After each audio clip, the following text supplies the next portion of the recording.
সম্মানিত হাজিরিন এবং যারা বিভিন্ন মিডিয়ার মাধ্যমে শুনতে পাচ্ছেন, আমাদের এই আলোচনা সিরাতুন নবী সাল্লাল্লাহু আলাইহি ওয়াসাল্লামের ধারাবাহিক আলোচনার প্রথম অধিবেশন আজকে থেকে শুরু হচ্ছে ইনশাআল্লাহ।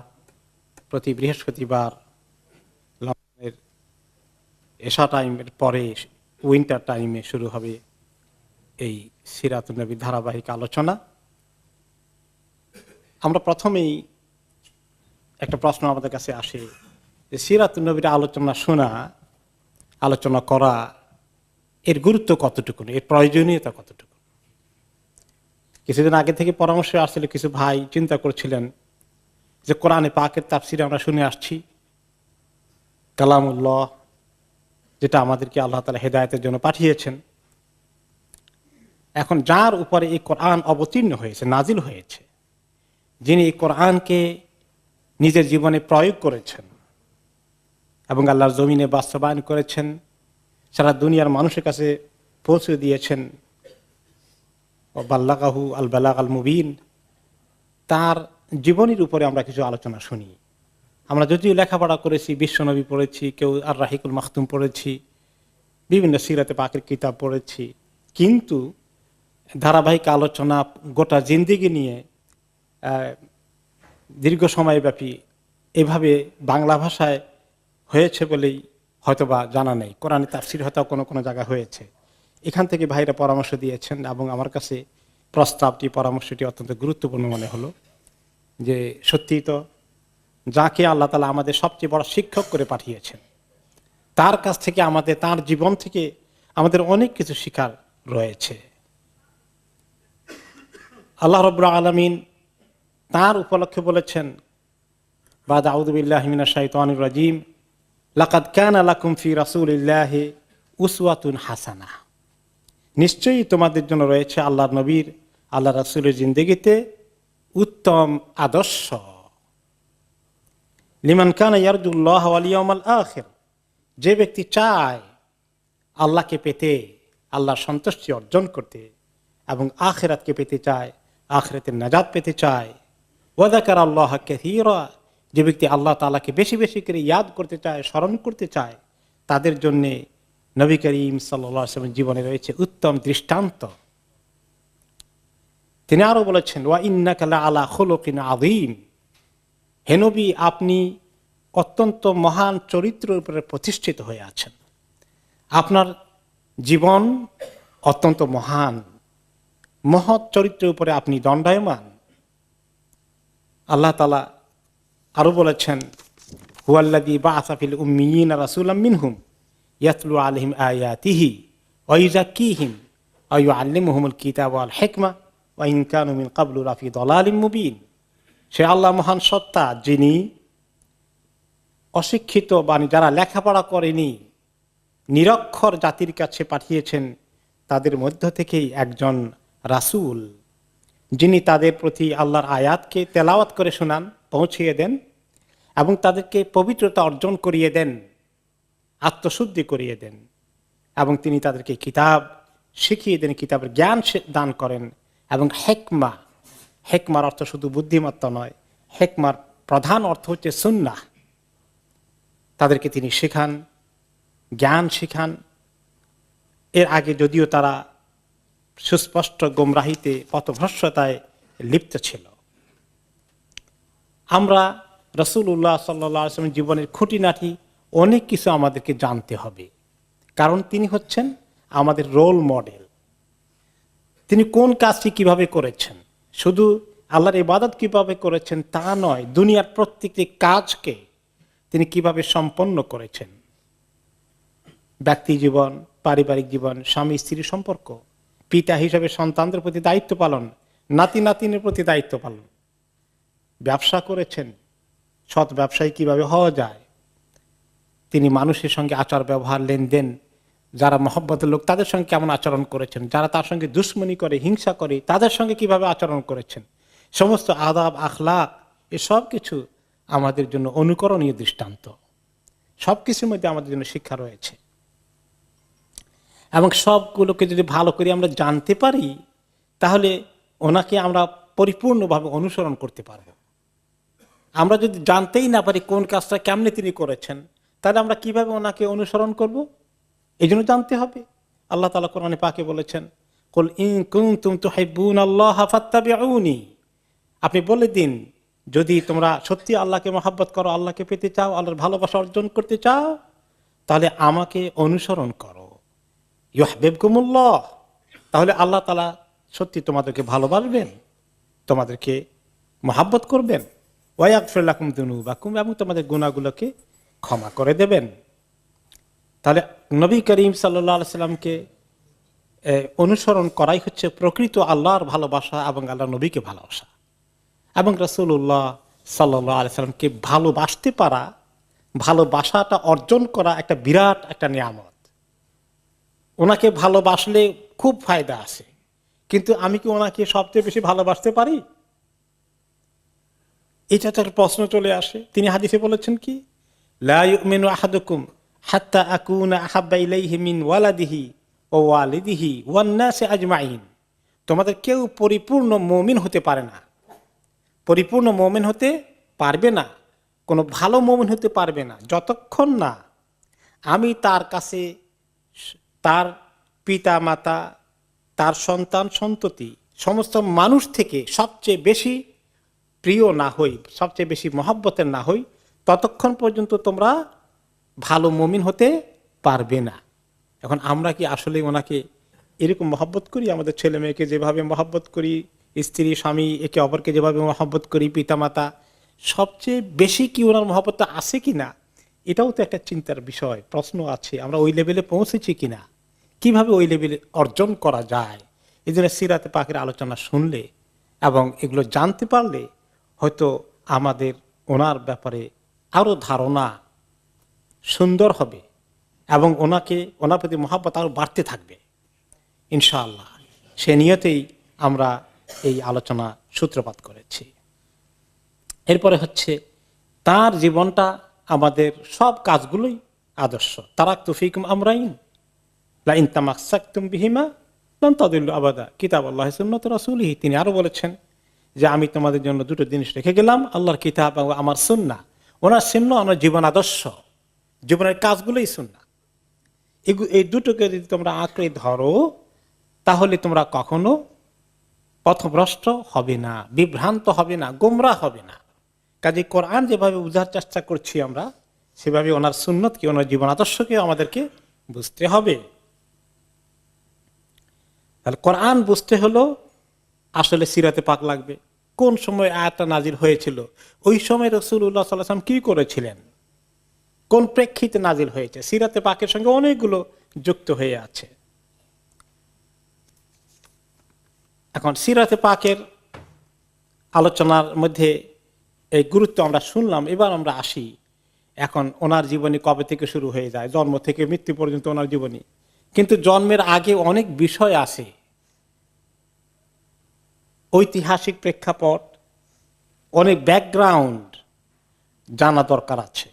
ভূমিকা হিসাবে কয়েকটি সেশনে আমাদেরকে জানতে হবে কিভাবে, কোন প্রেক্ষিতে, কোন কারণে আল্লাহ তাআলা ওনাকে পাঠালেন, কেন আরব দেশকে আল্লাহ তাআলা চুজ করলেন, এবং যেখানে চুজ করেছেন বাইতুল্লাহ, যেটাকে বানিয়েছেন ওনার আদি পিতা ইব্রাহিম আলাইহিস সালাতু ওয়াস সালাম, তাওহীদওয়ালা মানুষ, সেখানে এত মূর্তি কেমনে জোগাড় হলো নবীর দেশে, নবী ইব্রাহিমের জায়গা? এটা কত আশ্চর্য বিষয় না? সেগুলো কেমনে হলো? আমরা জানি কাবা ঘর ওখানে নির্মিত হয়েছে, তার ইতিহাস, ইব্রাহিম আলাইহিস সালামের ইতিহাস, ইসমাইল আলাইহিস সালামের ইতিহাস, যিনি তার অন্যতম পূর্বপুরুষ। জমজম কিভাবে আসলো, এই সমস্ত মক্কা নগরীর গোড়াপত্তন কিভাবে হলো, এই সব কিছু ওনার জন্মের আগের ইতিহাসগুলো আমাদেরকে একটু কুইকলি গো থ্রু করতে হবে ভূমিকা হিসাবে। এবং তখনকার সমাজের, আরব দেশের পরিস্থিতি কেমন ছিল, বিশ্ব পরিস্থিতি কেমন ছিল, দুনিয়ার মানুষ কি পরিমাণ অন্ধকারে নিমজ্জিত ছিল, যেটাকে বলা হয় আইয়ামে জাহিলিয়াত। জাহিলিয়াতের অর্থ কি? মূর্খতা। জাহেলিয়া, মূর্খতার যুগে মানুষ বসবাস করেছিল। সেই মূর্খতার অন্ধকার থেকে উদ্ধার করার জন্য মিনাত যুলুমাত ইলা নূর, অন্ধকার থেকে নূরের দিকে, আলোর দিকে নিয়ে আসার জন্য আল্লাহ তাআলা ওনাকে পাঠিয়েছেন সিরাজাম মুনীরা। এই যে বিষয়, এগুলো সব কিছু আমাদেরকে জানতে হবে। তাহলে সিরাতে পাকের আলোচনাটা আমাদের শুনতে বা বুঝতে সহজ হবে। এই জন্য আমরা ভূমিকায় আজকের এই সেশন, আরেকটি সেশন বা আরো 2টি সেশন হয়তো বা লাগতে পারে, নতুবা একটি সেশনে শেষ হতে পারে ইনশাল্লাহ। এরপরে ওনার জন্ম বৃত্তান্ত দিকে আমরা যাব আশা করছি ইনশাল্লাহ। তো একটা কথা বলে রাখি যে, এবং ওনার শামাইল, ওনার আখলাক, ওনার চেহারা সুরত কেমন ছিল সবকিছু ইনশাল্লাহ আসবে ইনশাল্লাহ। তবে যে সমস্ত রেওয়ায়াত দিয়ে ওনার জীবনী লেখা হয়েছে এগুলো হচ্ছে ঐতিহাসিক রেওয়ায়াত। হাদিস শরীফের রেওয়ায়াতগুলো যেগুলো হাদিসের মধ্যে এসেছে সেগুলো যেমন সহিহ কনফার্ম হয়েছেন মুহাদ্দিসিনে কেরাম, কিন্তু ইতিহাস লেখকগণ এবং ওনাদেরকে বলা হয় আখবারিয়ুন, যারা ইতিহাস বর্ণনা করেছেন তারাই সিরাতে পাকের ম্যাটেরিয়ালে অনেক কিছু তারা নিয়ে এসেছেন। তো ইতিহাস আর হাদিসের রেওয়ায়তের মধ্যে কিছু পার্থক্য আছে। হাদিসের রেওয়ায়তের মধ্যে সাংঘাতিকভাবে চেক করা হয়েছে একদম অথেন্টিক কিনা, কারণ ওই রেওয়ায়তের কারণে হালাল হারাম প্রতিষ্ঠিত হবে, তাই না? ওখানে দুর্বলতা থাকলে, দাঈফ হাদিস থাকলে সেটা গ্রহণযোগ্য নয়। কিন্তু ইতিহাস বর্ণনার ক্ষেত্রে কিছু কিছু ক্ষেত্রে মানে এত বেশি চেক করা হয়নি, কোনো কোনো ক্ষেত্রে কিছুটা ইগনোর করা হয়েছে। যতটুকুন ইতিহাসের বর্ণনা পাওয়া গিয়েছে ততটুকুন গ্রহণ করা হয়েছে, কিন্তু সেক্ষেত্রেও যারা মুতাবার ইতিহাসবেত্তা, ঐতিহাসিক, তারা মোটামুটি যতটুকুন পেরেছেন কিছুটা চেক করার চেষ্টা করেছেন। কিন্তু স্টিল পার্থক্য থাকবে। ইতিহাস যেমন আপনি মনে করেন সিরাজউদ্দৌলার ইতিহাস পড়ছেন, এরপরে মোগল সম্রাটদের ইতিহাস পড়েছেন, তাই না? এগুলো কি একেবারে হাদিসের মতো এত চেক করা হয়েছে? কিছু এগুলোর মধ্যে আলোচনা ধারাবাহিক শুনে আসছে, লোকেরা বর্ণনা হয়েছে। তো এরকম এই মৌলিকভাবে ইতিহাসের মধ্যে কিছুটা এরকম থাকে। এই জন্য তারা ইতিহাস বর্ণনা করেন, তাদেরকে আরবিতে বলা হয় আল আখবারিয়ুন। আল আখবারিয়ুন খবর বর্ণনা করেছেন, ঘটনাগুলো বর্ণনা করেছেন। আর যারা হাদিস বর্ণনা করেন তাদেরকে কি বলা হয়? আল মুহাদ্দিসুন। মুহাদ্দিস এক বচন, বহু বচন মুহাদ্দিস। তো মুহাদ্দিসুন আর আখবারিয়ুন উভয়ের তরিকার মধ্যে কিছু পার্থক্য আছে। এরপরে আমরা তাহলে ভূমিকার মেইন পার্টটাতে যাই। সেটা হচ্ছে রাসূলুল্লাহ সাল্লাল্লাহু আলাইহি সাল্লামের মূল, ওনার পূর্বপুরুষদের মধ্যে সবার আগে কার কথা দিয়ে আমরা শুরু করব? ইব্রাহিম আলাইহিস সালাতু ওয়াস সালামের কথা দিয়ে। যেহেতু নবী করিম সাল্লাল্লাহু আলাইহি ওয়াসাল্লাম ইতিহাস ওনার সঙ্গে জড়িত, মক্কার ইতিহাস, কাবার ইতিহাস, জমজমের ইতিহাস, বাইতুল্লাহর ইতিহাস, যেটা নবী করিম সাল্লাল্লাহু আলাইহি ওয়াসাল্লামের আপন জন্মভূমি, সেটা যেহেতু এইগুলোর সঙ্গে জড়িত, এই জন্য সংক্ষিপ্তভাবে আমরা ইব্রাহিম আলাইহিস সালামের কিছু ঘটনাপুঞ্জের দিকে যাব। ইব্রাহিম আলাইহিস সালামকে আল্লাহ তাআলা পাঠিয়েছেন কোন জায়গায়? ওনার জন্ম হয়েছে কোন এরিয়ায়? বাবেল। বাবেল হচ্ছে ব্যাবিলন, সেটা হচ্ছে ইরাক এলাকার ভিতরে পড়েছে। ইরাকে ওনার জন্মভূমি, এবং সেখানে কোন জালিম শাহী বসবাস করেছে? নমরুদ। এবং সেখানে আপনারা জানেন তিনি মূর্তি ভেঙে ফেলেছিলেন, এগুলো আপনারা তাফসীর শুনেছেন, সেই বিস্তারিত ইতিহাসে আমি যাব না। এবং এরপরে ওনার সঙ্গে তিনি যখন দাওয়াত দিতে গিয়েছেন এক ধরনের তর্ক হয়ে যায়, ডিসকাশন হয়। সে নমরুদ কি বলল যে তোমার রব আবার কে? তোমার রবের পরিচয় দাও। আমার রব যিনি জন্ম দেন, যিনি মৃত্যু দান করেন, জীবন যার হাতে, তিনি আমার রব। তো সে বলল আমি তো এটা করতে পারি, তুমি কেমনি করবো? দেখো এখন দুইজন বন্দীকে জেলখানা থেকে নিয়ে আসলো, দুইজনের শাস্তি ভোগ করছে। একজনকে বলল তোমার মৃত্যুদণ্ড কার্যকরী হবে, তাকে মৃত্যুদণ্ড দেওয়া হলো। আর একজনকে বললো ইউ আর ফ্রি, তুমি যাও। বলে দেখো এই যে আমি জীবন দিলাম, জীবন আমি বাঁচানোর মালিক, আমি মৃত্যুদানের মালিক, দেখলা তো? এটা অথর্বের মতো কথা। তার নিজের নমরুদের জীবন তো তার হাতে নাই, কার হাতে? আল্লাহর হাতে। তারপরে তিনি একটা যুক্তি দিলেন যে ঠিক আছে, যুক্তি নিয়ে এসেছে, সে যেরকম একটা আমার সামনে ঘটিয়ে দিল, আমি এইরকমই একটা জিনিস দিয়ে তাকে আমি যুক্তি পেশ করি। তিনি বললেন যে আমার রব তো ইয়াতি বিশামসি মিনাল মাশরিকি ফাতি বিহা মিনাল মাগরিব, আমার রব তো পূর্ব দিক থেকে সূর্যকে নিয়ে আসেন প্রতিদিন সকালে উঠে, তো তোমার ক্ষমতা থাকলে আমার রবের সঙ্গে চ্যালেঞ্জ করে তুমি পশ্চিম দিক থেকে সূর্যকে উঠাও দেখি।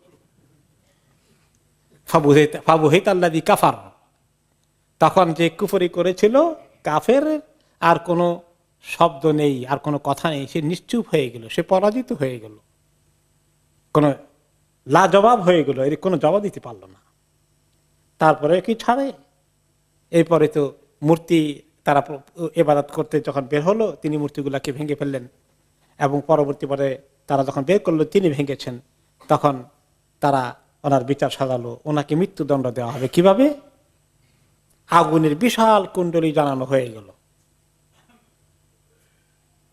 আর সেই বিশাল দাউ দাউ করা আগুনে ওনাকে ফেলানোর জন্য হাতে ধরে ফেলানো যাচ্ছে না, আগুন এত বেশি জোরালো হয়েছে, আশেপাশে ফেলতে গেলে তবে যারা, তারাও পুড়ে মরবে আগুনের তাপে।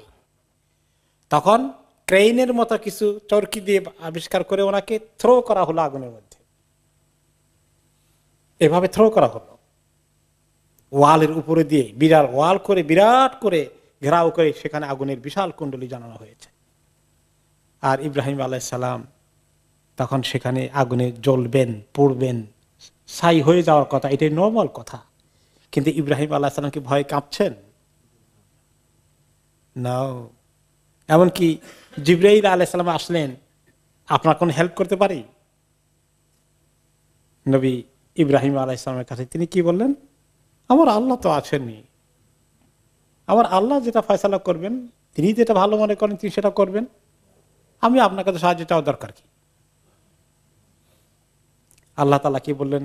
কুলনা ইয়া নারু কুনি বারদাম ওয়া সালামান আলা ইব্রাহিম, আমি বলে দিলাম হে আগুন তুমি কি হয়ে যাও, বারদান ওয়া সালামান, তুমি আগুন শীতল হয়ে যাও, ঠান্ডা হয়ে যাও, এবং শান্তিদায়ক হয়ে যাও ইব্রাহিমের প্রতি। শুধু ঠান্ডা হয়ে গেলে যদি তিনি থেমে দিতেন, আল্লাহর হুকুম তো পালন করে মাখলুকগুলো, ঠান্ডা এমন ঠান্ডা হতো যে ইব্রাহিম এবার ঠান্ডায় মরে যেতেন। তো আল্লাহ তাআলা কি করলেন যে সালামান, এমন ঠান্ডা যেটা তার জন্য নিরাপত্তার কারণ হয়, তার জন্য শান্তির কারণ হয়, এর চেয়ে বেশি ঠান্ডা করো না আবার। কারণ আল্লাহর হুকুম যদি চূড়ান্ত পর্যায়ে মানে, তো এমন ঠান্ডা হতে পারে যে ঠান্ডায় মানুষ মরেও যায়। ইব্রাহিম আলাইহিস সালাম সে পরীক্ষায় পাশ করলেন, তার পিতা সহ, তারপরেও তারা নরম হয় না। পিতাকে দাওয়াত দিচ্ছেন, আজার, সে তার নিজে মূর্তি পূজার বিরাট এক ব্রাহ্মণ, সে এটা প্রচারক, তাদের ধর্মের পুরোহিত। আপন পিতাকে তিনি চেষ্টা করলেন বহু রকমে আল্লাহ দিকে দাওয়াত দিতে, কিন্তু পিতা তো শুনেই না, বরঞ্চ বললো এই কথা যদি বলো আর তুমি যদি মূর্তি পূজায় না আসো লাকতুলান্নাক, আমি তোমাকে কতল করে ফেলবো। তখন তিনি দেখলেন যে আর তো এখন বাবা আমাকে কতল করতে আসলে জান বাঁচানো ফরজ, আমি যদি আবার বাবাকে উল্টা কতল করতে হয়, বাবা দরকার নাই, আমি এই জমিন ছেড়েই চলে যাব। কারণ একটি লোক ঈমান আনলেন না ইব্রাহিম আলাইহিস সালামের প্রতি, তিনি এবং তার স্ত্রী সারা রাদিয়াল্লাহু আনহা, এই দুইজন মাত্র মুসলিম। বাবাকে পরে বললেন যে বাবা, এখন যে সীমা লঙ্ঘনের দিকে হয়তো যেতে হচ্ছে, আমি তো এর দূর যেতে চাই না, আপনি পিতা, এর বেশি আমি আপনার সঙ্গে তো আর কিছু করতে পারবো না, আমি চলে যাই, যতক্ষণ না আল্লাহ আমাকে নিষেধ না করেন ততক্ষণ দোয়া করতে থাকবো যে আল্লাহ তাআলা যদি আপনাকে হেদায়েত দেয়। তিনি তার দেশ থেকে হিজরত করে ফেললেন। হিজরত করে ওনার 3 নম্বর সাথী ছিল আরেকজন, ইসলাম কবুল করেছিলেন, তিনি কে? ওনার ভাতিজা লূত আলাইহিস সালাতু ওয়াস সালাম। এই তিনজনে মিলে হিজরত করে চলে আসলেন। তিনি প্রথমে সিরিয়া হাররান এলাকায় আসলেন, সেখান থেকে পরবর্তী পর্যায়ে ফিলিস্তিনে চলে গেলেন এবং সেখানে তিনি সেটেল করে ফেললেন। আর লূত আলাইহিস সালাম ওনার ভাতিজাকে পাঠালেন জর্ডানের এই যে এখন ডেড সি আছে সেই এলাকায়। এরপরে তিনি মিশরেই ফিলিস্তিনে বসবাস করেন, কিন্তু তিনি সেখান থেকে দাওয়াতি কাজে মাঝে মধ্যে এদিক সেদিক যেতেন। এক পর্যায়ে তিনি মিশরে গেলেন দাওয়াতি কাজের জন্য, কিন্তু সেখানে আরেক জালিম শাহী, ওখানে তিনি যখন পৌঁছলেন তিনি খবর পেলেন সেখানকার শাসক ওনার খবর পেয়ে ওনাকে ডেকে পাঠালো এবং বুঝতে পারলো কিছু তার গুপ্তচর আছে যে একটা ফরেনার এসেছে, কি উল্টাপাল্টা দাওয়াত দেয়, আর তার স্ত্রী মহা সুন্দরী, বাদশার কাছে খবর পৌঁছে দিল। সারা আলাইহিস সালাতু ওয়াস সালাম খুবই সুন্দরী মহিলা ছিলেন, কিন্তু অত্যন্ত নিষ্ঠাবান, দিনদার, পরহেজগার ছিলেন। এখন এই জালিমটা কাছে যখন খবর পৌঁছে গেছে, ইব্রাহিম আলাইহিস সালাম টের পেয়ে গেছেন এই জালিম লোক পাঠাচ্ছে তার স্ত্রীকে ধরে নেওয়ার জন্যে, কারণ তার কাছ থেকে কোনো সুন্দরী স্ত্রী রেহাই পায় না। এই জালিম শাসক ছিল মিশরের। তিনি চিন্তাযুক্ত হয়ে পড়লেন। এরপরে তিনি ঘরে এসে বা যেখানে তিনি আশ্রয় নিয়েছিলেন সেখানে তার স্ত্রীকে বললেন যে ইন্না হাদাল জাব্বার ইন ইয়ালাম আন্নাকা ইমরাআতি ইয়াগলিবুনি আলাইক। এই যে জালিম প্রতাপশালী এই শাসকটা, সে যদি তোমার কথা খবর পায়, তাহলে তোমাকে সে নিয়ে যাবে আর বলবে, তোমাকে বাধ্য করবে আমাকে তালাক দিয়ে তাকে বিয়ে করতে, তোমার প্রতি তার হাত প্রসারিত করতে পারে। তো তুমি যখন তোমাকে জিজ্ঞেস করে তখন তুমি বলবা যে আমি তোমার বোন, ফাইন্নাকি আখ উখতি ফিল ইসলাম, তুমি বলে দিবে যে তুমি আমার ইসলামের বোন, তুমি আমার বোন। কারণ আসলে তো আমাদের একটা সম্পর্ক তো স্বামী স্ত্রীর আছেই, কিন্তু ইসলামের আরেকটা সম্পর্ক আছে। সেটা কি? ইন্নামাল মুমিনুনা ইখওয়া, মুমিনরা পরস্পর ভাই ভাই, পুরুষ মুমিনরা ভাই আর মহিলা মুমিনরা বোন। তো এটা সরাসরি মিথ্যা হবে না, তিনি বুদ্ধি শিখিয়ে দিলেন। এটা বলবা, এটা বললে আশা করা যায় ছেড়ে দিবে। আর আমার স্ত্রীর কথা যদি বলো যে তুমি আমার স্ত্রী, হয়তো মনে করবে যে তারে আরেকটা বিয়ে করাই দেবো, আমি তোমাকে বিয়ে করব। এরকম অন্যায় কোনো কাজ সে করে ফেলতে পারে। ওয়াকানাত আহসানান নাস, আর সারা ছিলেন অসম্ভব সুন্দরী মহিলা। তখন তার কাছে ওনাকে তার লোক পাঠালো, ওনাকে ধরে নিয়ে যাওয়া হলো এবং ফালাম্মা দাখালাত আলাইহি লাম ইয়াতামালাক আন বাসাতা ইয়াদাহু ইলাইহা, ওনার দিকে তার চোখ পড়তেই সে নিজেকে আর ধৈর্য ধরতে পারল না, ওনার দিকে হাত প্রসারিত করলো। কোন কোন রেওয়ায়েত আসছে ওনাকে পাঠিয়ে দিয়ে ইব্রাহিম আলাইহিস সালাম আল্লাহর কাছে সিজদায় পড়ে গেছেন। আর কোন কোন রেওয়ায়েত এসছে ওনাকে যখন নেওয়া হয়েছে, এই মহিলা সারা আলাইহিস সালাতু ওয়াস সালাম, তিনি প্রথমে উজু করে নিয়ে, সে আসার আগে, তার সঙ্গে সাক্ষাতের আগেই তিনি আল্লাহর কাছে উজু করে নামাজ পড়ে আল্লাহর কাছে অনেকক্ষণ দরখাস্ত করেছেন যে আল্লাহ, আমার সতীত্বকে আমি হেফাজত করেছিলাম, স্বামীর কাছে ছাড়া কারো কাছে আমার শরীরকে আমি অর্পণ করিনি, আল্লাহ তুমি আমার সতীত্বের হেফাজত করো।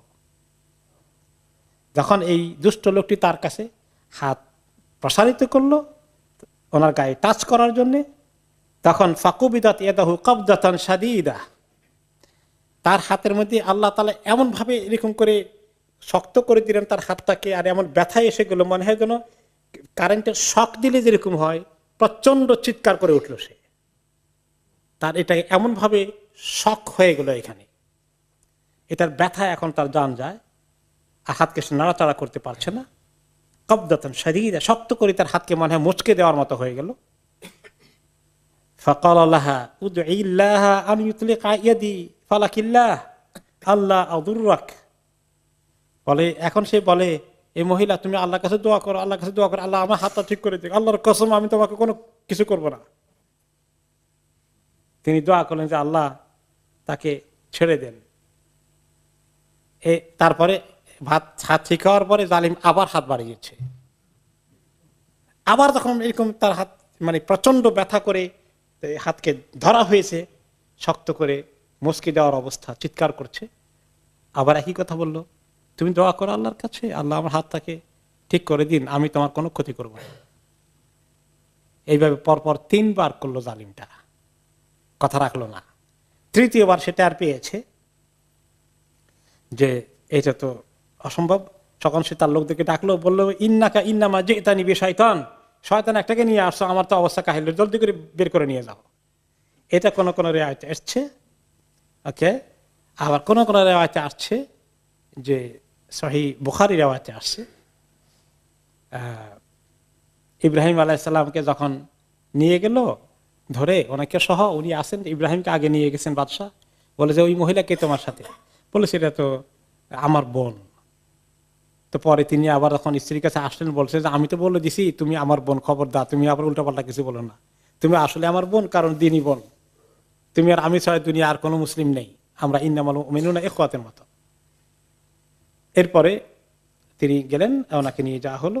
যখন সেই রেওয়ায়তে আসে, বুখারী রেওয়ায়াতে, যে শুধু হাত নয়, তার গোটা বডি জমিনের মধ্যে পড়ে অবশ হয়ে গেল, সে আর নড়াচড়াই করতে পারছে না।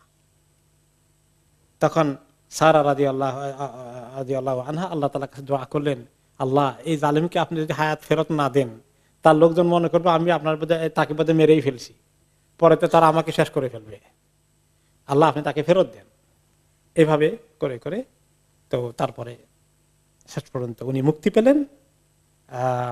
এমনকি ওই জালিম কোন আসছে যে সে ওনার সঙ্গে একটা কৃত দাসী দিয়ে দিলেন, যে সে প্রথমে শয়তান বললো, পরেটা আর বলে যে না মহিলা তো বোধহয় শয়তান না, বরং তো মহিলা এক অসম্ভব কোন কামেল ওলি আল্লাহ, ওলিয়াতুল্লাহ, এরকম কিছু হবে।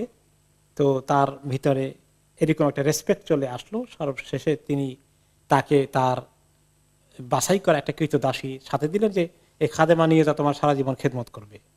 কোন কোন রেওয়ায়তে আসছে এমনকি স্বয়ং তার মেয়েও নাকি ছিল, এটা তার নিজের মেয়ে ছিল নাকি, কোন কোন রেওয়ায়তে আসছে।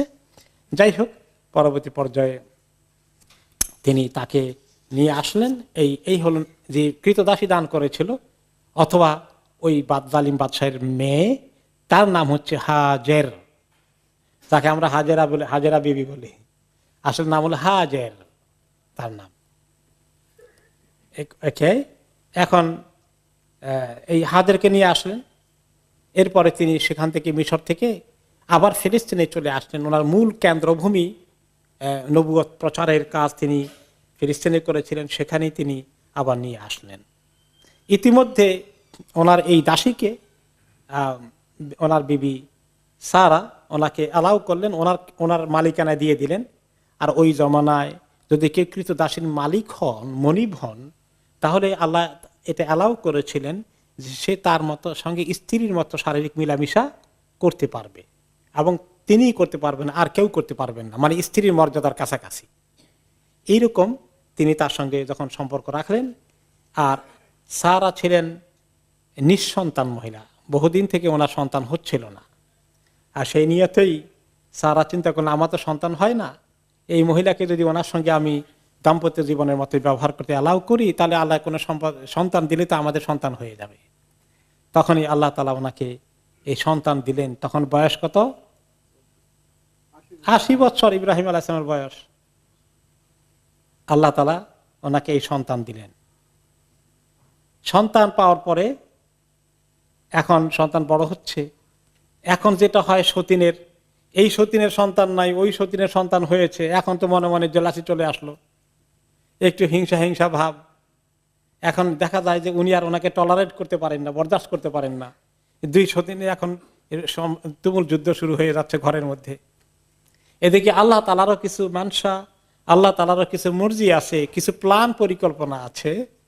তো আল্লাহ তাআলা ইব্রাহিম আলাইহিস সালামকে ইঙ্গিত দিলেন, তোমার এই যে মহিলা, যে সন্তান ইসমাইল আলাইহিস সালামের জন্ম হয়েছে, তাকে, তার মা হাজেরকে তুমি কোথায় নিয়ে যাও? ওই মক্কা এলাকার যে এরিয়া আছে সেখানে নিয়ে যাও, তাকে সেখানে রেখে আসো, ওখানে কাজ আছে, আমার পরিকল্পনা আছে, তাকে ওখানে রেখে আসো। ইব্রাহিম আলাইহিস সালাম শিশু ইসমাইল এবং তার মা হাজেরকে নিয়ে মক্কার মরুভূমির একটা নির্দিষ্ট জায়গায়, আল্লাহ তাআলা যেখানে ওনাকে ইঙ্গিত করেছেন, জিবরাইল আলাইহিস সালামকে পাঠিয়ে যে জায়গা দেখিয়ে দিয়েছেন, সেখানে তিনি ওনার স্ত্রী এবং ছেলে মেয়েকে রাখলেন। রাখার পরে তাদের সঙ্গে খাবার দাবারের জন্য এক বস্তা, মানে বা একটা ব্যাগ, এক ব্যাগ পরিমাণ খেজুর এবং একটি মস্ক চামড়ার পানি ভর্তি ড্রামের মতো রেখে আসলেন। তো এখন এই পানি আর খেজুর ওনাদের একমাত্র সম্বল। পানি আর খেজুর তো দিন যাচ্ছে মোটামুটি। আস্তে আস্তে যখন পানি সেরে ফুরিয়ে গেল, তখন তো কষ্ট শুরু হয়েছে। তার আগে ইব্রাহিম আলাইহিস সালাম রেখে সুম্মা কাফা ইব্রাহিম মুনতালিকান, ইব্রাহিম আলাইহিস সালাম তাদেরকে রেখে তিনি এখন চলে যাচ্ছেন। কিছু ব্যাখ্যা করার মতো, বলার মতো ভাষা ওনার কাছে নাই, তিনি আল্লাহর হুকুমে রেখে যাচ্ছেন। এবং তিনি কুদাই এলাকার দিকে, মেসফালা পার হয়ে যে কুদাই, এই এলাকা দিয়ে তিনি রওনা হয়ে যাচ্ছেন, ফিলিস্তিনের দিকে চলে যাবেন। এখন এই মহিলা ইসমাইল আলাইহিস সালামের মা বলছেন, ইয়া ইব্রাহিম আইনা তাযহাব, ইব্রাহিম কোথায় চলে যাচ্ছেন আপনি? ওয়াতাতরুকুনা বিহাদাল ওয়াদি আল্লাযী লাইসা বিহি আনিসুন ওয়ালা শাই, এমন একটি ধুধু প্রান্তরে রেখে যাচ্ছেন যেখানে কোনো জনবসতি, কোনো মানুষ যার সঙ্গে আমরা একটু মিশতে পারবো বা কিছু আমাদের সময় কাটবে, আমাদের সাহারা হবে, কিচ্ছু যেখানে নাই, এমনকি দানা পানি খাবার কিচ্ছু যেখানে নাই, এমন জায়গায় রেখে চলে যাচ্ছেন। ফাকালাত লাহু যালিকা মিরারান ওয়া জাআলা লা ইয়ালতাফিতু ইলাইহা, মহিলা কয়েকবার এই কথা বললেন, কিন্তু ইব্রাহিম আলাইহিস সালাম কোনো জবাবও দিচ্ছেন না, তার দিকে ফিরেও তাকাচ্ছেন না। কষ্ট হচ্ছে ওনার, তিনি তাদের প্রতি দুর্ব্যবহার শাস্তি দেওয়ার জন্য নয়।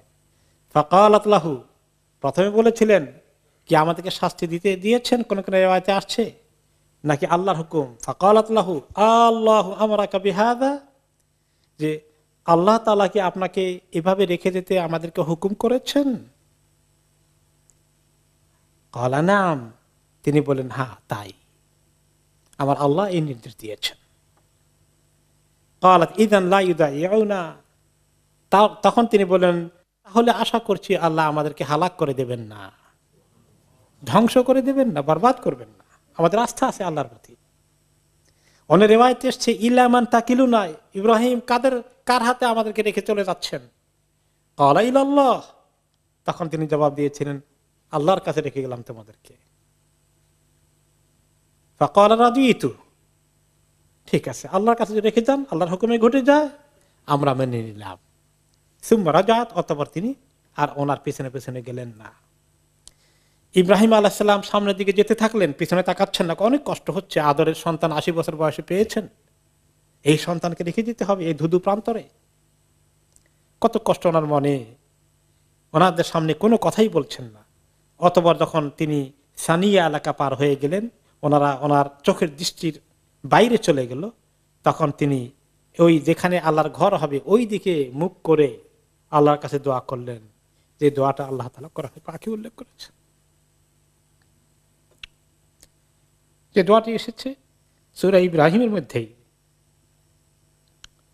রব্বানা ইন্নী আসকানতু মিন যুররিয়াতি বিওয়াদিন গায়রি যী যারইন ইনদা বাইতিকাল মুহাররম, হে আল্লাহ আমি আমার সন্তানকে, আমার বংশধরকে, আমার স্ত্রী পরিবারকে রেখে গেলাম এমন একটি প্রান্তর, যেটা ধুধু প্রান্তর, যেখানে কোনো চাষাবাদ, গাছপালা, ক্ষেত খামার কিচ্ছু নেই।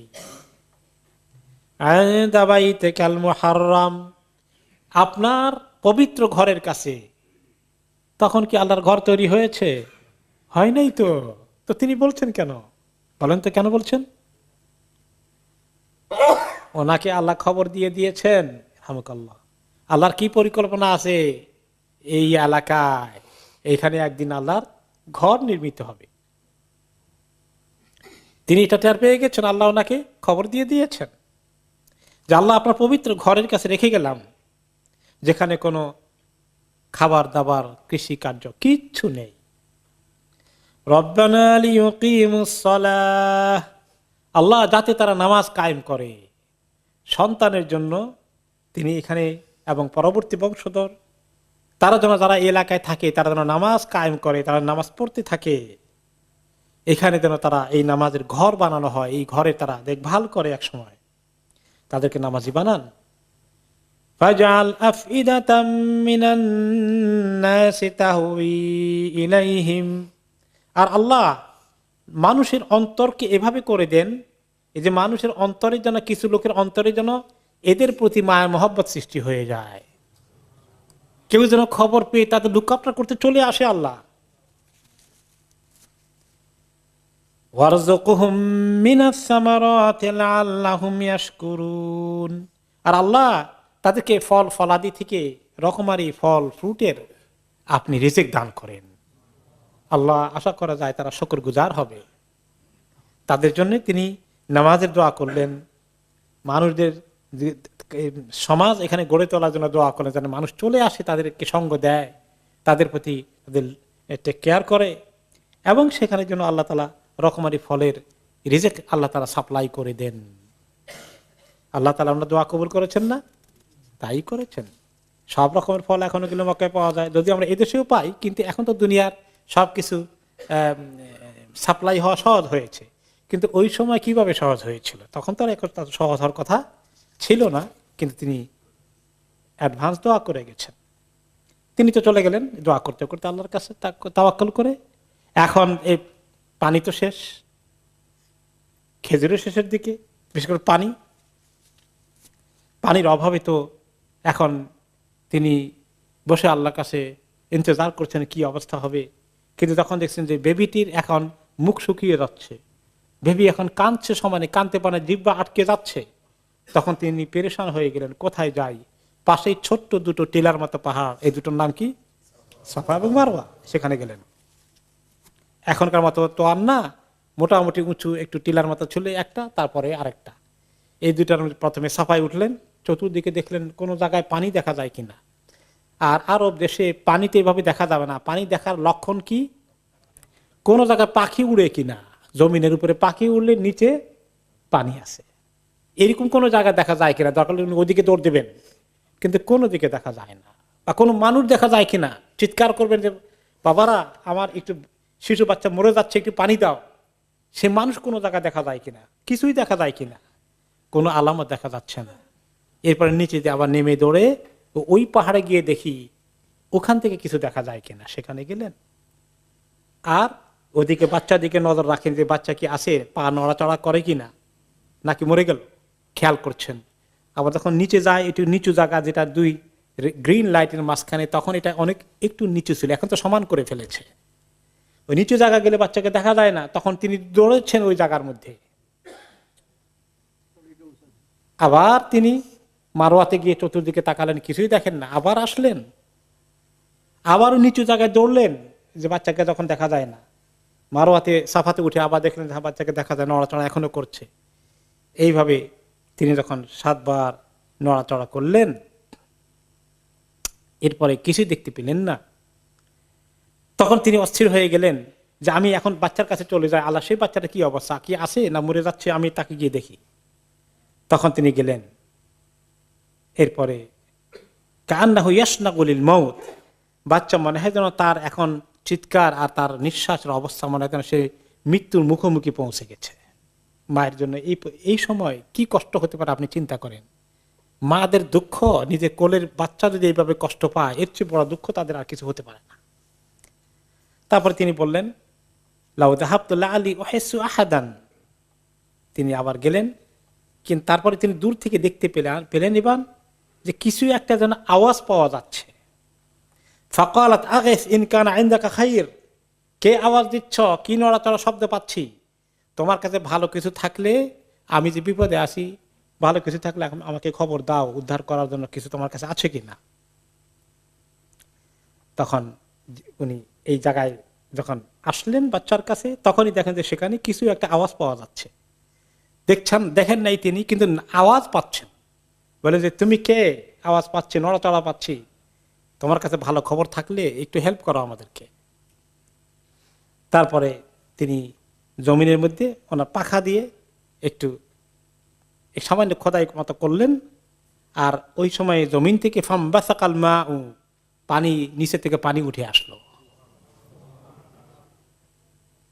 এবং নবী করিম সাল্লাল্লাহু আলাইহি সাল্লাম বলেন যে ফাযাহাবাত উম্মু ইসমাঈল ফাজআলাত তাহফিরু, উম্মু ইসমাইলের মা কি করলেন, যে পানি যে উঠছে, পানি যাতে চলে না যায়, হারিয়ে না যায়, চতুর্দিকে গিয়ে নষ্ট না হয়ে যায়, উম্মু ইসমাইল একটু ঘের বানালেন, বাঁধের মতো করলেন, ঘেরাও দিলেন, যে এতটুকু জায়গায় পানিটা যেন টিকে থাকে, তা না হলে পানিতে চলে যাবে, হারিয়ে যাবে, শুকিয়ে যাবে। তো রাসূলুল্লাহ সাল্লাল্লাহু আলাইহি ওয়াসাল্লাম বলেন, ইসমাইলের মাকে আল্লাহ রহম করুন, তিনি যদি এইরকম না করে আরো ছেড়ে দিতেন তাহলে জমজম আরো বিশাল হয়ে যেত। তিনি তো ঘেরাও দিয়ে ছোট করে ফেলেছিলেন। এটাও আল্লাহ তাআলার কুদরত আর কি।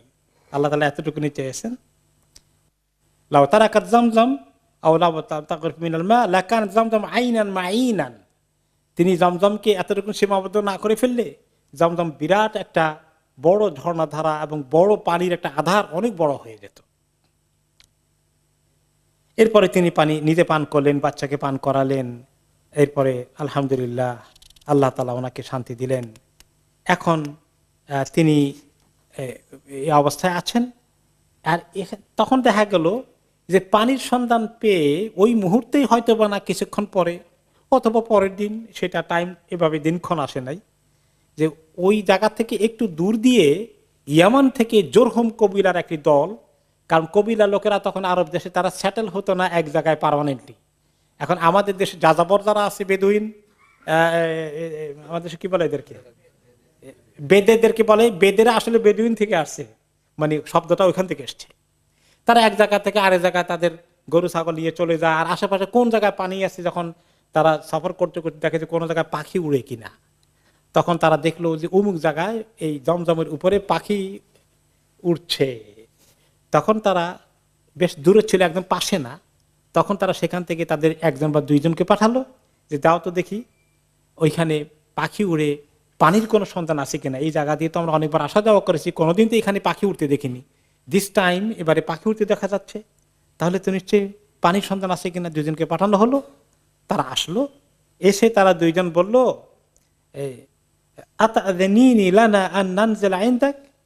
পাখি পানি তারা নিয়ে গেল। এরপর গিয়ে খবর দিল, ওখান থেকে তারা তাদের দলের কয়েকজন আসলো, এসে বলল যে এখানে পানি তো বোধহয় আপনার কারণে এসেছে, এটা তো অস্বাভাবিক বিষয়, এখানে পানি থাকার কথা ছিল না, এখানে কুয়া কিভাবে আসলো? নিশ্চয়ই আপনি মহৎ ব্যক্তিত্ব, আপনি একলা আছেন বাচ্চা নিয়ে। এবং তারা কিছু আলাপ আলোচনা খোঁজ খবর নিয়ে বলে আপনি পারমিশন দিলে আমরা কি করব, আপনার এখানে আশেপাশে আমরা বাড়িঘর করে এখানে থাকার ব্যবস্থা করব, আপনাকে একলা আর কষ্ট করতে হবে না। ওই যে ইব্রাহিম আলাইহিস সালাম দোয়া করেছিলেন না, আল্লাহ লোকদের দিলকে তাদের দিকে নিয়ে আসেন। তারা তখন এই জুরহুম কবিরা লোকেরা সেখানে সেটেল হয়ে গেল। এবং এক পর্যায়ে ইব্রাহিম আলাইহিস সালাম বড় হয়েছেন, এবং বড় হওয়ার পরে ওনারা যখন টিনএজারের বিগিনিংয়ে আছেন, তখন কি ঘটনা ঘটলো? কোরবানির ঘটনা আসলো, তাই না? মনে আছে? এই কোরবানির ঘটনায় আল্লাহ রাব্বুল আলামিন ইব্রাহিম আলাইহিস সালামকে আরেক বড় পরীক্ষায় পার করলেন। সেখানে তিনি ওই ঘটনা আমরা শুনেছি, রিপিট করতে চাই না। তারপরে এভাবে তিনি টাইম টু টাইম বারে বারে দেখতে এসেছেন তার ছেলেকে, তার বিবিকে বা হাজেরা রাদিয়াল্লাহু আনহাকে। এক পর্যায়ে ওনার আম্মা ইসমাইল আলাইহিস সালাম আম্মা ইন্তেকাল করে ফেললেন।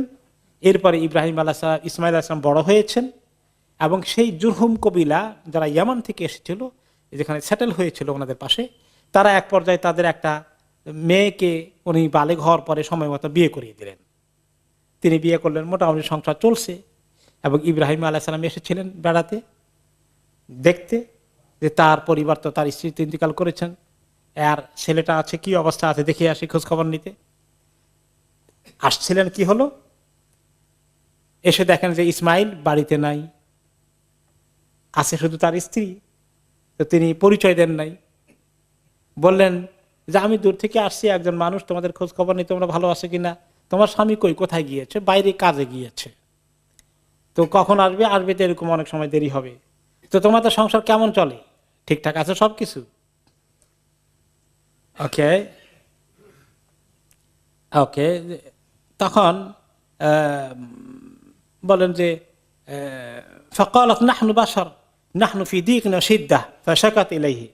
বলে আর কি, আমরা মানুষ হিসাবে তো আছি, আমাদের অবস্থা যা কাহিল, সংসারে মানে কষ্ট, দুর্গতিতে দিন যায়, অর্থনৈতিক কষ্টে আছি, সুখ শান্তি নাই। এই ঘরে এসে কোনো সুখ শান্তি পাইলাম না, মানে দুনিয়াবি জৌলুস কিছুই পাই নাই, কষ্টের দিন, টানাটানি সংসার চলে আর কি, কোনো রকমে যায় আর কি দিন। অভিযোগের সুরে কথা বলল।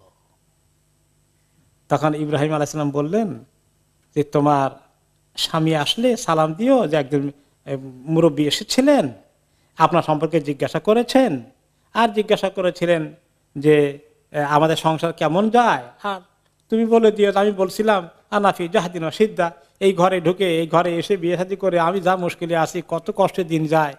তো এগুলো তাকে বলো।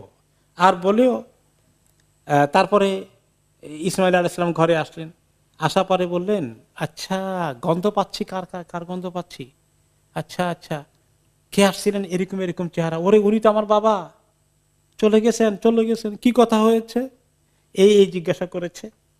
তুমি কি উত্তর দিয়েছ? আমি উত্তর দিয়েছি যে আপনার ঘরে তো মানে অভাব অনটন লেগেই আছে, এগুলো বলছিলাম আর কি। তো ফাহাল আওসাকা বিষয়, আওসা কি বিষয়, কোনো কিছু তোমার কাছে ওসিয়ত করে গেছে আমাকে বলার জন্য, কোনো কিছুর কথা বলে গিয়েছে, কোনো মেসেজ দিয়ে গেছে?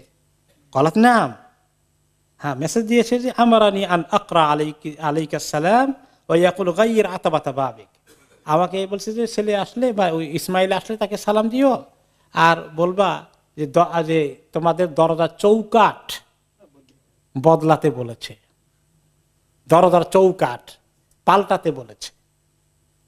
তখন তিনি বললেন যাকা আবি, ইনি ছিলেন আমার বাবা ইব্রাহিম আলাইহিস সালাম, ওয়াকাদ আমারানি আন উফারিকাকা, তিনি নির্দেশ দিয়ে গেছেন আমি তোমার সঙ্গে সম্পর্ক ছিন্ন করে ফেলতে, আমি তোমাকে তালাক দিয়ে দিচ্ছি, তুমি তোমার বাপের বাড়ি চলে যাও।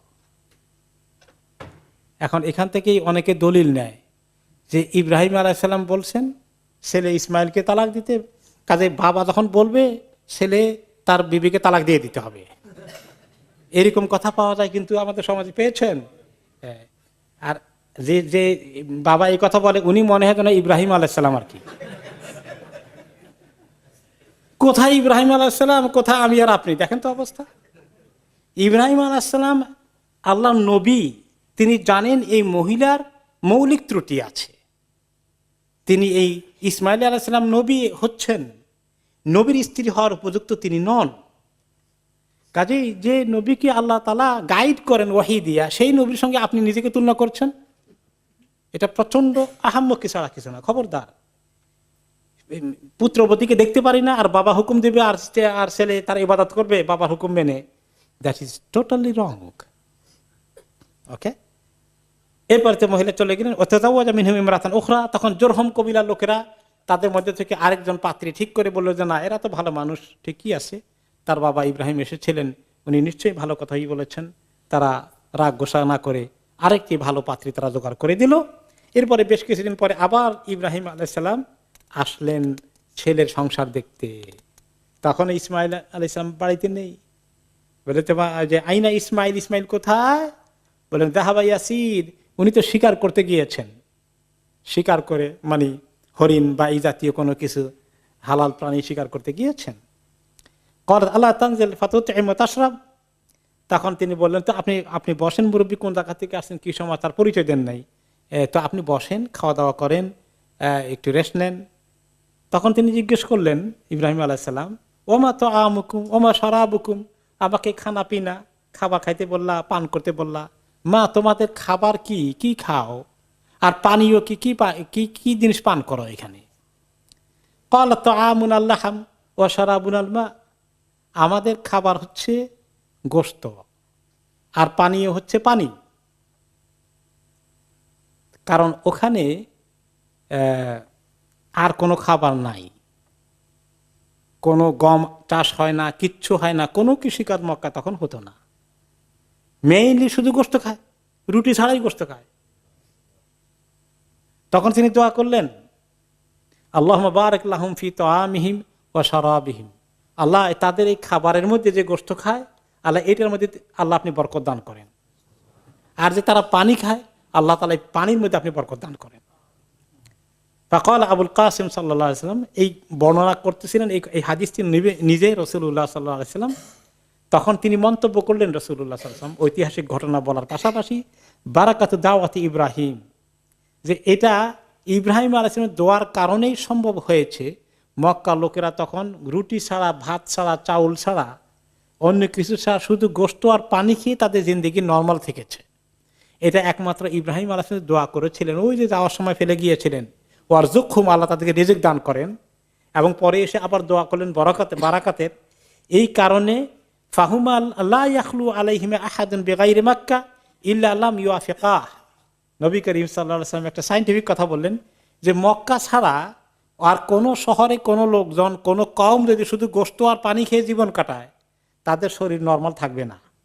কথা ঠিক কিনা বলেন?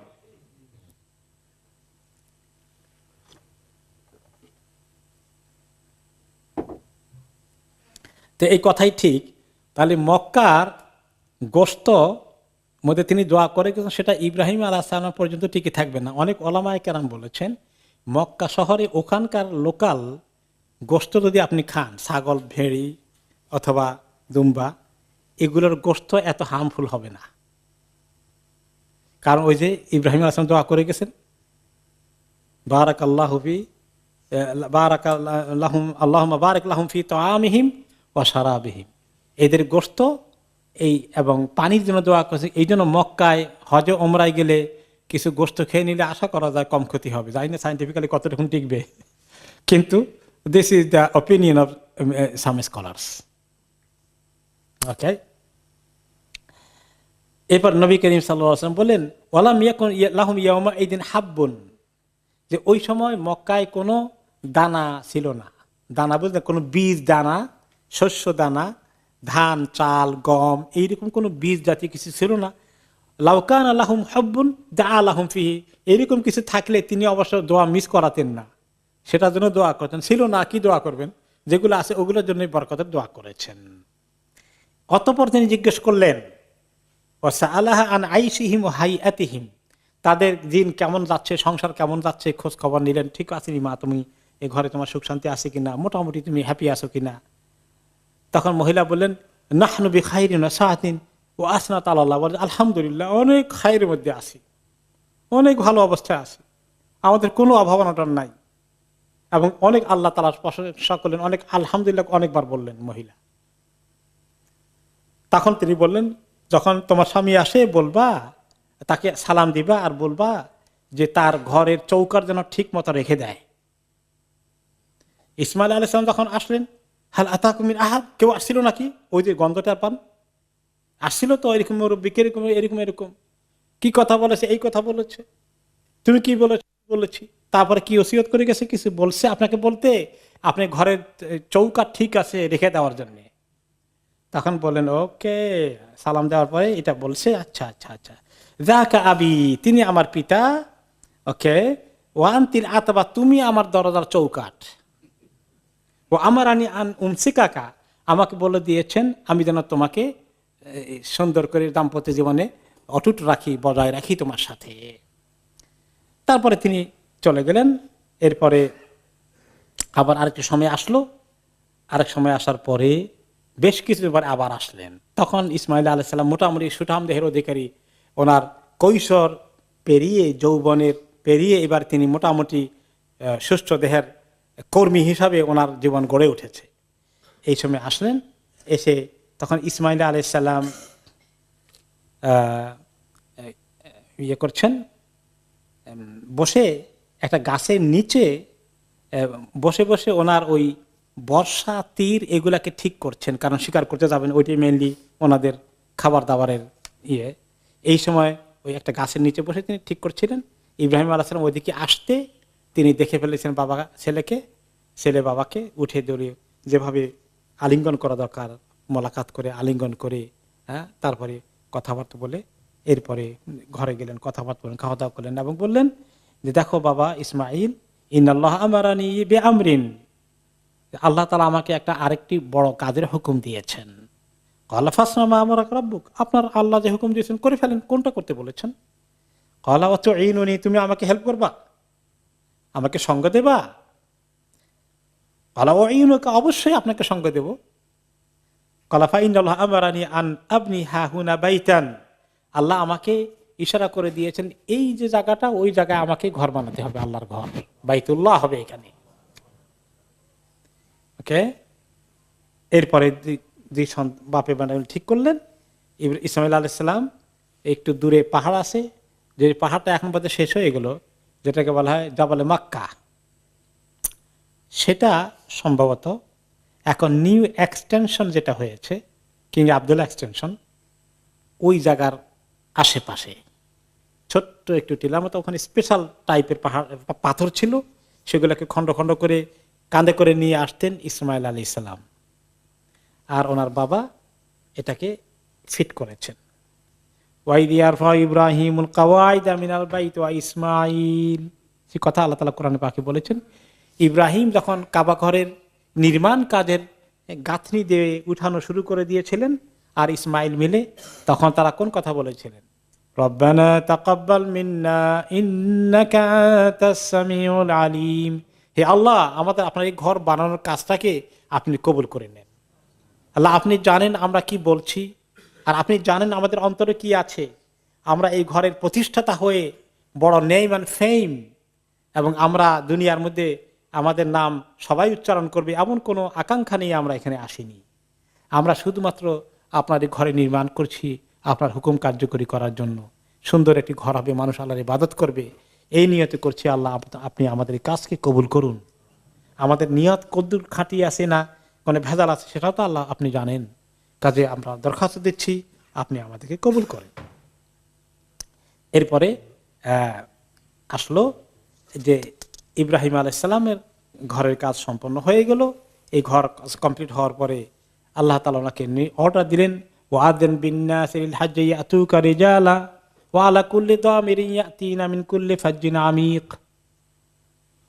এই এবার অর্ডার করে দাও, হে ইব্রাহিম, সমস্ত মানুষের কাছে তুমি ফরমান পৌঁছিয়ে দাও। তিনি চিৎকার করে আওয়াজ করে দিলেন যে আল্লাহ রাব্বুল আলামিন যাদের সামর্থ্য আছে মুসলিম, তাদের প্রতি এই নির্মিত হওয়া এই ঘরের হজ আল্লাহ তাআলা জীবনে একবার ফরজ করে দিয়েছেন। তিনি অ্যানাউন্স করে দিয়েছিলেন, সেই অ্যানাউন্সমেন্ট দুনিয়ার আনাচে কানাচে পৌঁছে দেওয়া হয়েছিল তখন তারা জীবিত ছিল। আর পরবর্তী নবীদের মাধ্যমে আমাদের কাছে সে আল্লাহর ঘরের হজ ফরজ করার খবর আল্লাহ তাআলা বারে বারে সহ নবীদের মাধ্যমে দান করেছেন। এরপরে ইব্রাহিম আলাইহিস সালাম চলে গিয়েছেন, তিনি আবার ফিলিস্তিনে ফেরত গিয়েছেন। ওখানে ওনার ইন্তেকাল হয়েছে এবং পরবর্তী পর্যায়ে ইসমাইল আলাইহিস সালামকে আল্লাহ তাআলা নবুয়ত দান করেন এবং তিনি এই মক্কা শহরে জুরহুম কবিলার লোকজন যারা ছিল, ওনার শ্বশুরবাড়ির কবিলার গোষ্ঠী, সবাইকে নিয়ে তিনি মক্কা শহরে শান্তিপূর্ণভাবে তিনি বসবাস করেছেন এবং তিনি সেখানে যতদিন আল্লাহ তাআলা হায়াত দিয়েছে ততদিন তিনি সেখানে থাকলেন। এরপরে ওনার জন্ম যখন হয়, ওনার জন্মের প্রায় 13 বৎসর পরে আল্লাহ তাআলা ওই সারার ঘরে একটি সন্তান দিলেন বুড়ো বয়সে। ওই বুড়ো বয়সের সন্তানটাই ছিল সারাটা 80 বছর বয়সে, যেটা, তাই না? সেই সন্তান ছিল ইসহাক আলাইহিস সালাতু ওয়াস সালাম। ইসহাক আলাইহিস সালাম পরবর্তী সন্তান যিনি সারার ঘরে আসেন। আর প্রথম সন্তান হচ্ছেন ইসমাইল আলাইহিস সালাতু ওয়াস সালাম। ইসমাইল আলাইহিস সালাম ওনার ঘরে আল্লাহ তাআলা মক্কাতে প্রায় 12 জন সন্তান দিয়েছিলেন। বিরাট মাসিল ওনার সংসার এবং বিরাট ওনার জনবসতি গড়ে উঠল এবং 12 জনের 12টি নামে 12টি কবিলাই পরবর্তী পর্যায়ে হয়ে গেল। এবং মক্কা শহরে অন্যান্য কবিলারা যারা এসেছিল, জুরহুম এবং ওনার শ্বশুরাল্লাহর গোষ্ঠীর বাকিরা সবাই ওনাদের নেতৃত্ব মেনে নিয়েছিলেন এবং এই সংসার সবাই এবং ওই মক্কা শহরের নিয়ন্ত্রণ তাদের হাতেই থাকে। এক পর্যায়ে তারা শুধু মক্কায় নয়, হেজাজ আরবের অন্যান্য অঞ্চলে তারা ছড়িয়ে পড়েন, এমনকি আরব দেশের বাইরেও তারা বিভিন্ন জায়গায় চলে যান। কিন্তু কিছু লোক স্টিল মক্কা শহরে তারা থেকে যায়। তাদের গোষ্ঠী চলে আসে আদনান, ইসমাইল আলাইহিস সালামের পরে আদনান পর্যন্ত যে সিলসিলা আছে, এখানে কতজন আছে? 20 জনের পুরুষের মতো কাছাকাছি আছে। আর আদনান থেকে নবী করিম সাল্লাল্লাহু আলাইহি ওয়াসাল্লাম পর্যন্ত এখানে প্রায় 21 জনের সিলসিলা আছে। আরব দেশের নিয়ম ছিল তারা তাদের বংশ বুনিয়াদের ধারা মুখস্থ করতে পারত। আমার দাদাকে, তার দাদাকে, তার দাদাকে, তার দাদাকে, এরকম করে তারা 100 পর্যন্ত মুখস্থ করতে পেরেছে। আপনারা কয়জন পারছেন? আমি আমার দাদার পরে যিনি একজন ছিলেন ওই ওদের পর্যন্ত জানতে পেরেছি, আর জানিও নাই। তা আপনারাও তাই? আরবরা এরকম 100 তাদের মুখস্থ আছে। স্বয়ং নবী করিম সাল্লাল্লাহু আলাইহি সাল্লামের কাছে যে সিলসিলা ছিল, ওনার বংশের তিনি মুখস্থ করেছেন, তিনি পেরেছেন, এবং তিনি একমাত্র আদনান পর্যন্ত বলেছেন সাহাবীদেরকে। তিনি বলেছেন যে ওয়াকাদ আরাদানা নবী সাল্লাল্লাহু আলাইহি ওয়াসাল্লাম কানা ইযা ইনতাসাবা ফাবালাগা আদনান। তিনি যখন ওনার বংশের ধারা মুখস্থ করে বলতেন আদনান পর্যন্ত যেতেন, আর গিয়ে বলতেন ওয়ায়াকুল কাযাবান নাসাবুনা ফালা ইয়াতাজাওয়াজুহু, যে ওই আদনানের উপরে ইসমাইল পর্যন্ত যেটা গেছে, এখানে রেওয়ায়েতের মধ্যে কোনো সহি রেওয়ায়েত নাই, ওনার কাছে নাই। অনেক মিথ্যাবাদী লোকরা আজে বাজে অনেক কিছু যোগ করেছে, কাজেই উদ্দূর পর্যন্ত উনি আর পৌঁছতে পারেননি। তাহলে উনি থেকে আদনান পর্যন্ত 21তম, আর কোন কোন রেওয়ায়েতে আসছে যে ইসমাইল আলাইহিস সালাম ছিলেন 40তম, আর ইব্রাহিম আলাইহিস সালাম হয়ে গেছেন 41তম। কিন্তু এগুলোর সঠিক তত্ত্ব কনফার্ম না, শুধুমাত্র আদনান পর্যন্ত কনফার্ম। এরপরে আমরা আসি লাস্ট ওয়ান, আজকে আমরা এখানে শেষ করব। সেখানে ওনার বংশধারার আদনানের পরে আসতে আসতে ওনার দাদা ছিল দাদার দাদা ছিল আব্দুল মান্নাফ, আব্দুল মান্নাফের পরে ছিল হাশেম, পরদাদার উপরে হাশেমের পরে হাশেমের ছেলে হচ্ছে আপনার আব্দুল মুত্তালিব, আব্দুল মুত্তালিবের ছেলে হচ্ছে আব্দুল্লাহর ছেলে হচ্ছেন মুহাম্মদ সাল্লাল্লাহু আলাইহি ওয়াসাল্লাম। ওকে, তিনি এই কথাটা একটা হাদিসে বলেছেন যে ইন্নাল্লাহ ইসতাফা মিন ওয়ালাদি ইব্রাহিম ইসমাঈল, ইব্রাহিম আলাইহিস সালামের সন্তানদের মধ্যে থেকে আমার ধারা, আমার সিলসিলা আল্লাহ বাছাই করার জন্য ইসমাইলকে বাছাই করেছেন, ইসহাককে না। অতঃপর মিন ওয়ালাদি ইসমাইল কেনানা, ইসমাইলের 12 জনের মধ্যে যে কেনানার ওই সন্তানকে বাছাই করেছেন। আর কেনানা থেকে কেনানার গোষ্ঠী তো জ্ঞাতি গোষ্ঠী অনেক শাখা প্রশাখা বেরিয়েছে, সেখান থেকে তিনি কোরাইশ নামে একজন ছিল, তার নামে পরবর্তী কোরাইশ কবিলা হয়, এটাকে বাছাই করেছেন। এবং কোরাইশ ছিল আরবের মধ্যে সবচেয়ে সম্মানিত শরীফ বংশ। ওয়াস্তাফা মিন কোরাইশ বনি হাশেম, আবার কোরাইশের মধ্যে কতগুলো উপগোত্র আছে, এখানের মধ্যে আবার সবচেয়ে সম্মানিত ছিল বনি হাশেম। আল্লাহ তাআলা আমাকে বনি হাশেমের জন্য চুজ করেছেন, সেই বংশে দিয়েছেন। ওয়াস্তাফা মিন বনি হাশেম ওয়াস্তাফা নিয়ে, আর বনি হাশেমের যত লোক ছিল সবার থেকে আল্লাহ তাআলা আমাকে বাছাই করেছেন নবুয়ত দেওয়ার জন্য। আল্লাহ তাআলা আরেকটি হাদিসে তিনি বলেছেন আমি হচ্ছি আদম সন্তানের মধ্যে শ্রেষ্ঠ, কিন্তু এ ব্যাপারে আমি কোনো ফখর করি না। তো শ্রেষ্ঠ এই খবরটা কেন দিয়েছেন? যে আল্লাহ তাআলা অবশ্যই রহমতুল্লাহ আলামিনকে, সারা দুনিয়ার শেষ নবীকে, আখিরি নবীকে, সর্বোত্তম ব্যক্তিটাকেই তিনি চুজ করেছেন। এই ইনফরমেশনটা আমাদের কাছে থাকা, এটা এই নলেজ আমাদের লাগবে, সেই জন্য কথাটা বলেছেন। আল্লাহ তাআলা ওনাকে বলতে বলেছেন, এটা বলে দেন আপনি।